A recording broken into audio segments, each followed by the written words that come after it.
Le 22 mars prochain, le Canada et l'Inde s'unissent pour l'eau. Bienvenue à la Marche pour l'eau, événement organisé par SOPAR. Alors qu'est-ce que la Marche pour l'eau?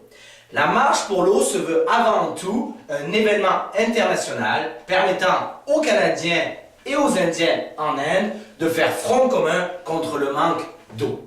Concrètement, on pourrait définir la Marche pour l'eau comme un événement de 24 heures au cours desquelles vont s'enchaîner, vont se succéder une quarantaine de marches. Les objectifs de cette marche sont de deux ordres. Le premier est de permettre de sensibiliser les Canadiens et les Indiens aux enjeux hydriques dans le monde et plus particulièrement en Inde. Et le deuxième objectif est d'un ordre beaucoup plus pratique. Il va permettre de faire de cet événement une levée de fonds et de construire des puits dans des villages ruraux de l'Inde.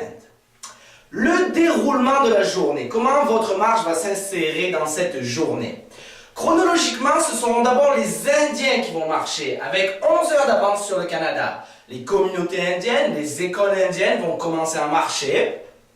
Quelques heures plus tard, notre partenaire Balavikasa qui coordonne les marches indiennes nous enverra les vidéos à nous, SOPAR, qui joueront le pont entre toutes ces marches-là. Nous conserverons les vidéos, les photos de ces événements.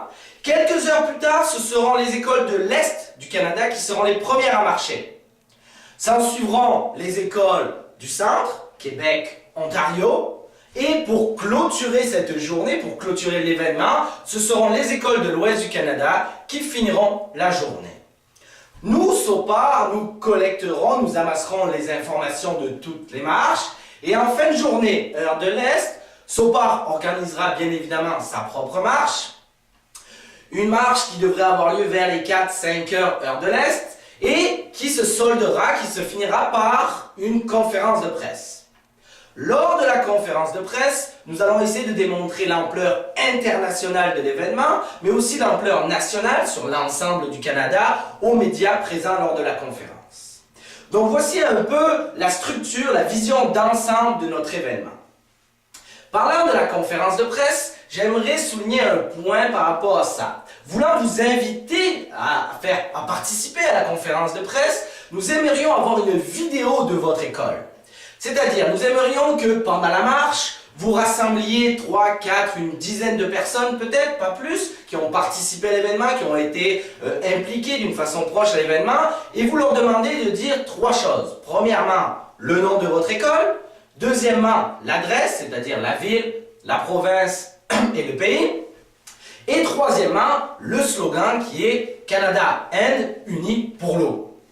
Lors de la conférence, nous essaierons de faire un petit montage et de diffuser à tous les médias présents donc ce petit clip de 2 minutes et demie.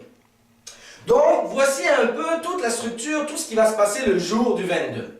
Maintenant, nous avons mis sur pied, nous avons mis à votre disposition un ensemble d'outils pédagogiques promotionnels pour vous aider à mettre en place cet événement. Je vous invite donc à aller vite voir notre site internet qui est www.sopar.ca sur lequel vous allez trouver une vidéo promotionnelle, un poster, un communiqué de presse, aussi des outils de levée de fonds, bref, de nombreux outils pour vous aider à mettre en place la marche pour l'eau.